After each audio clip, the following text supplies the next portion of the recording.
Assalamualaikum warahmatullahi wabarakatuh. Selamat datang teman-teman programmer di channel programmu.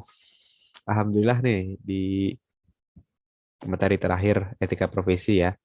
Ini udah selesai nih. Dan saya masih pakai baju biru, baju S Skechers. Alhamdulillah ya, walaupun capek, tetap semangat. Jadi ini kan video ke-13 ya, video ke-13. Nanti ada playlist etika profesi. Teman-teman kalau mau nonton langsung selesai juga bisa, cuman di LMS nanti tetap per minggu ada kuis-kuisnya ya biar apa namanya biar ter apa sih monitoring ya. Ya silakan kalau mau nonton langsung gak masalah. Aduh, saya nggak sebenarnya saya nggak nyangka sih saya bisa menyelesaikan sehari ini sampai malam nih di sini jam 9. Alhamdulillah selesai saya dari pagi. Enggak dari pagi saya belajar materinya, kemudian siang sampai malam rekam. Aduh, lumayan. Tapi semangat ya teman-teman buat belajar. Walaupun saya kerjakan video dalam sehari, tapi bukan berarti saya meremehkan atau gimana, bukan. Tetap, tetap saya juga belajar ini juga udah dari S2 ya, karena materi S2 sama aja gitu. Cuman tadi saya baca lagi, saya pahami lagi, dan sekarang saya buat videonya gitu. Oke, semangat. Kalau ini semangat, semoga teman-teman kalau ngoding juga semangat ya. Oke, kita masuk aja ke materi terakhir di etika profesi. Yang terakhir ini manajemen risiko dan strategi perencanaan. Nah, pengertiannya itu risiko peristiwa yang dapat menimbulkan kerugian ekonomis. Nah, manajemen risiko itu gimana caranya meminimalisir kerugian dan meningkatkan kesempatan atau peluang. Nah, ini kita udah pernah bahas ya. Kalau misalkan teman-teman ingin berwirausaha, itu harus siap menghadapi risiko. Nah, salah satunya dengan manajemen risiko ini. Ini ada beberapa pendapat ahli tentang manajemen risiko. Kita ambil contoh aja satu dari Smith. Itu didefinisikan sebagai proses identifikasi, pengukuran, dan kontrol keuangan dari sebuah risiko yang mengancam aset dan penghasilan dari sebuah perusahaan atau proyek yang dapat menimbulkan kerusakan atau kerugian pada perusahaan tersebut. Ya, itu manajemen risiko. Ini ada lagi dari para ahli tadi ya. Lalu ruang lingkupnya itu apa aja sih? Nah, ruang lingkupnya itu ada penentuan konteks kegiatan yang akan dikelola risikonya. Kemudian ada identifikasi risiko, analisis, evaluasi, pengendalian, kemudian pemantauan ulang, dan koordinasi komunikasi. Nah, implementasi itu dapat diterapkan di setiap level organisasi. Ya, intinya biar nggak rugi, di setiap level organisasi, entah dari karyawan sampai pimpinan, itu perlu ya, perlu di manajemen. Nah, kemudian dapat diterapkan di level strategis dan level operasional. Gitu. Atau bisa juga diterapkan di proyek yang spesifik. Nah, kebijakan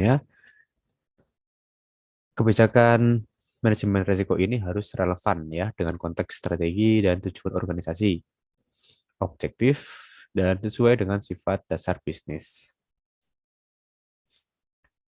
Untuk perencanaan dan pengelolaan hasil, organisasi itu harus dapat memastikan bahwa sistem manajemen risiko telah dapat dilaksanakan dan telah sesuai dengan standar. Nah, kemudian hasil atau performa dari sistem tersebut dilaporkan ke manajemen organisasi sehingga bisa ditinjau sebagai acuan mengambil keputusan.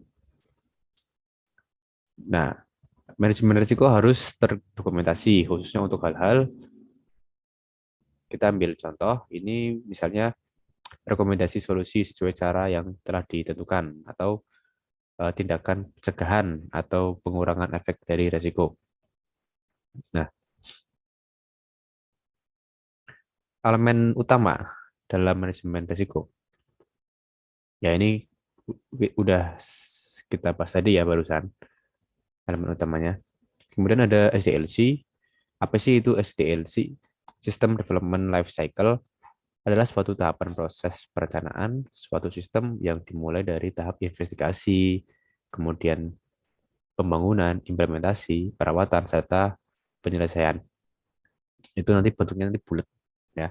Kalau teman-teman cari di Google, ketik SDLC itu nanti eh, gambarnya itu bulat seperti itu.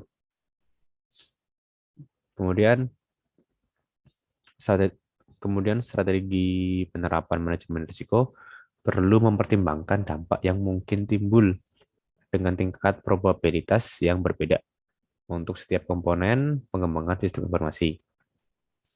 Nah, metode penilaian risiko di sini dapat diuraikan dalam 9 langkah ya, cukup banyak nih. Yang paling bawah ini apa nih? Mendokumentasi hasil keputusan. Nah, yang pertama itu menentukan karakteristik dari suatu sistem. Kemudian mengidentifikasi ancaman-ancaman, kemudian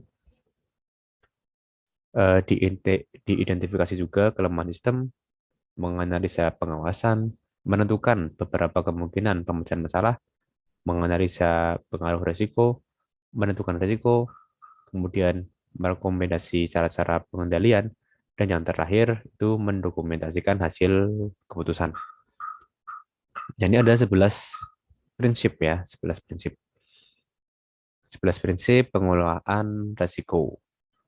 Nah, manajemen risiko manajemen risiko menciptakan nilai tambah, dan manajemen risiko adalah bagian integral proses dalam organisasi. Kemudian yang berikutnya itu adalah bagian dari pengambilan keputusan dan secara eksplisit menangani ketidakpastian. Manajemen risiko itu bersifat sistematis, terstruktur, dan tepat waktu. Nah, kemudian ini juga berdasarkan informasi terbaik yang tersedia dan dibuat sesuai kebutuhan. Kemudian memperhitungkan faktor manusia dan budaya. Kemudian bersifat transparan, inklusif, serta bersifat dinamis, interaktif, dan responsif. Dan yang terakhir, manajemen risiko memfasilitasi perbaikan dan pengembangan berkelanjutan organisasi. Nah, jadi gimana nih ketika teman-teman membuat usaha, gimana nih manajemen risiko teman-teman gitu ya. Silahkan itu nanti didiskusikan aja di LMS, itu tugas yang terakhir ya, yang topik ke-13. Sama seperti ini. Ya, saya nggak nyangka ternyata selesai. Ini video terakhir ya untuk etika profesi. Terima kasih teman-teman yang sudah mengikuti sampai di video sekarang. Ya, tetap semangat dalam belajar. Semoga ilmunya bermanfaat dan dapat digunakan dengan baik. Dan dapat diamalkan dengan baik ya. Saya benar-benar sangat berterima kasih. Saya juga minta maaf ya jika ada penjelasan yang kurang jelas. Apalagi di akhir-akhir video biasanya eh, apa yang saya ucapkan kadang belibet-belibet gitu ya. Atau mungkin saya kalau ngomong terlalu cepat atau gimana gitu ya. Saya mohon maaf. Terima kasih. Pokoknya sangat-sangat terima kasih. Sampai jumpa di mata kuliah lainnya. Wassalamualaikum warahmatullahi wabarakatuh.